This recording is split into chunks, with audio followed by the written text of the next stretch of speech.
Մենք պահանջում ենք, որպեսզի այդ բոլոր տեղերում մեզ դիտարկեն որպես հիմնական եկամուտ ունեցող քաղաքացի։ 7 տարվա տաքսիստ Սաթենիկ Վարդանյանն այսօր գործընկերների հետ միացավ վարչապետ Փաշինյանին ուղղված նամակին։ Հիմնական պահանջն է ճանաչել իրենց ամսական եկամուտն ու գրանցել որպես աշխատող, որ կարողանան օգտվել հունվարից գործող անվճար բժշկական ապահովագրությունից։ Այսօր վարորդներ կան վթարից, որը ինքն է դաժե չի խփել, մեղավորությունը իրան չի։ Եկել են խփել են, ոտը ջարդվել է, այսօր իր հաշվին ինքը ոչ բժշկական ապահովագրություն ունի,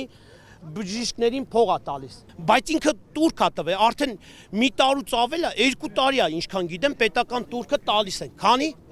3-րդ տարի մենք պետական տուրք ենք տալիս։ Yandex տաքսին սպասարկող վարորդները Բրազիլիայի հրապարակում 2 օր ստորագրություններ կհավաքեն ու կուղարկեն կառավարություն։ Պետությանը մենք հարկ ենք մուծում։ Եթե ինքը մեզանից վերցնում է որպես տաքսի շոֆեր, ես մարդ եմ, ինքը ինձանից որպես տաքսու վարորդ վերցնում է հարկ։ Ինքը այդտեղ գիտակցում է, որ ես տաքսու վարորդ եմ։ Այդ ոնց է չի գիտակցում, որ ես մարդուն ես հարկում եմ որպես տաքսու վարորդ,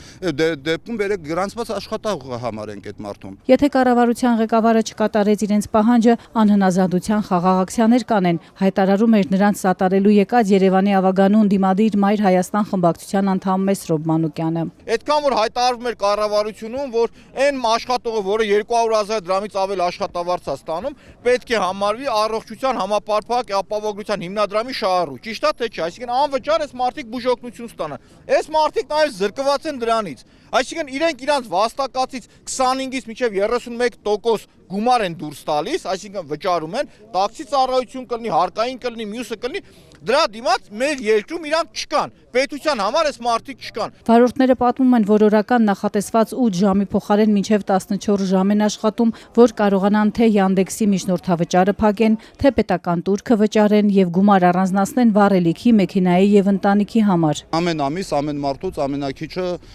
200-250 հազար, ամեն վարորդից ամենակիչը 250 հազար, ուղղակի չկներեք այս բառից համար, ուրիշ տարբերակ չկա այստեղ, այսպես ասելու, քերում է։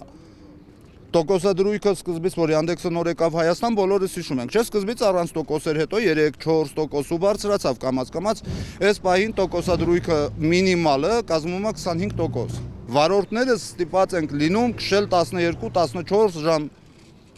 Այդքանը քշելուց հետո չգիտեմ ձեզանից ով է վարորդ, լուբոյ վարորդ, հիմա ինձ կհասկանա, այդքանը քշելուց հետո